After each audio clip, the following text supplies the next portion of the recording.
শীতকাল মানেই আমাদের শুধু পিকনিক আর পিকনিক, আর আমাদের তো এমন পিকনিক চলতেই থাকে। সবসময় ভিডিও করা হয় না, তাই আজকে একটু পিকনিকের ভিডিও করছি। আর ওই দিন খাচ্ছিলাম মামা বাড়িতে পিকনিক, ছাদের উপরে সবকিছু নিয়ে আসা হয়েছে, এখানেই পিকনিক খাবো। মা আমাদের পাঁপড় ভেজে দিল আর ভেজ পকোড়া বানিয়ে দিল, সেটাই খাচ্ছিলাম।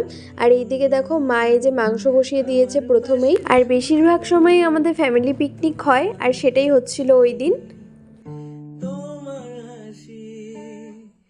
এইদিকে দেখো আমি আর মনা মিলেও মাংস রান্না করছি, তারপর মা সবাইকে কষানো মাংস নামিয়ে দিল, সেটাই খাচ্ছিলাম সবাই মিলে। এইদিকে ভাতও হয়ে যাচ্ছে। মামি আজকে একটু স্পেশাল ভাবে বেগুনটাকে পুড়বে, তার জন্য বেগুনটাকে মাঝখান দিয়ে কেটে তার মধ্যে রসুন আর লঙ্কা দিয়ে দিল। আজকে আমাদের পিকনিকে রান্না হবে মাংস, মাছ ভাজা আর এই যে বেগুন পোড়া।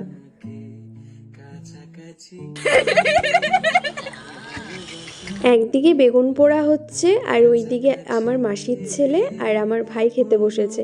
আর এই দেখো আমার মাসির ছেলে মানে আমার ছোট ভাই আমাকে ভালোবেসে খাইয়ে দিচ্ছে।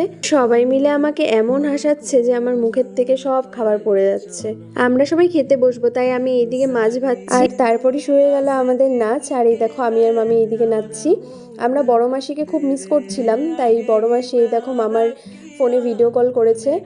বড় মাসিও ভিডিও কলে আমাদের সাথে নাচছে, কারণ বড় মাসিও মজা করতে ভীষণ পছন্দ করে। এরপরই আমরা সবাই খেতে বসেছি, আর কি শান্তভাবে খাবো। সবাইকে বললাম চলো সবাই নাচতে নাচতে খাই। দেখো এইদিকে মামা নাচছে, মামি নাচছে, মেশো, সবাই মিলে আমরা মজা করতে করতে খাচ্ছিলাম।